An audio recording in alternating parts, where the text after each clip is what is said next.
And this sort of hiding from real problems can be seen both in economics and culturally.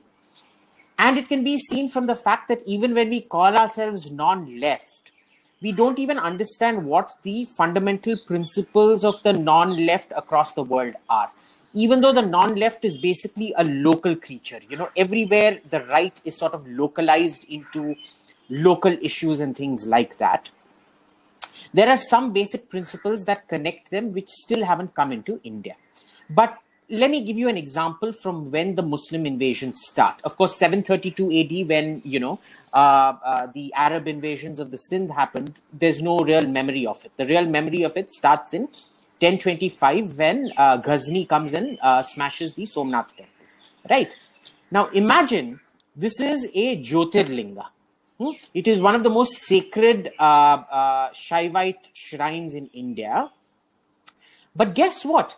The greatest Indian emperor at that time, who is Rajendra Chola of the Chola Empire, it doesn't even register with him that a foreigner has come and destroyed a Jyotirlinga, because in 2025, when Somnath is destroyed, is the same year that Rajendra Chola decides to go on his expedition to Malaysia and Indonesia and destroy the Srivijaya kingdom out there. Right?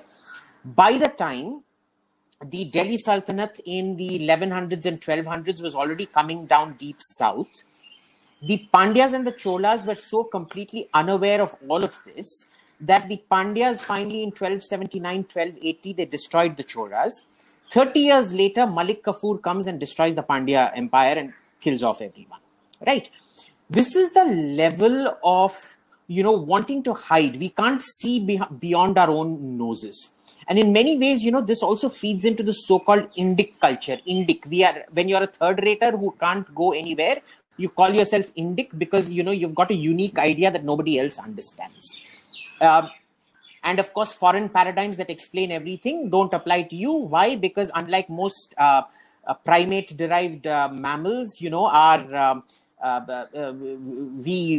nose grows out of our bum and so on. So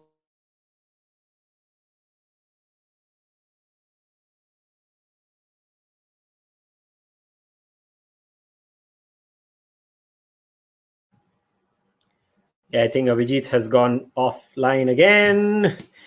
Abhijit and his internet. Can you hear me, guys? I think. Yeah. Now you're back. You're back. Go ahead. Hello.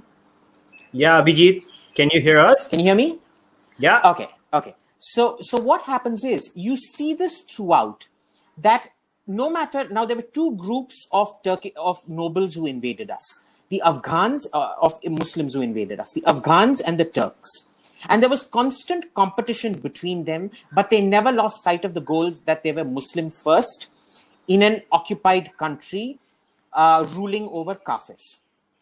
Hindus, on the other hand, never managed to gain that salience. You see, even as early as the 1300s, when the Vijayanagara Empire comes around from the ruins of the Hoysala kingdom, we still don't have this thing that we are somehow different. They are going on telling you to your face, you are inferior, you are not this thing, that thing, whatever.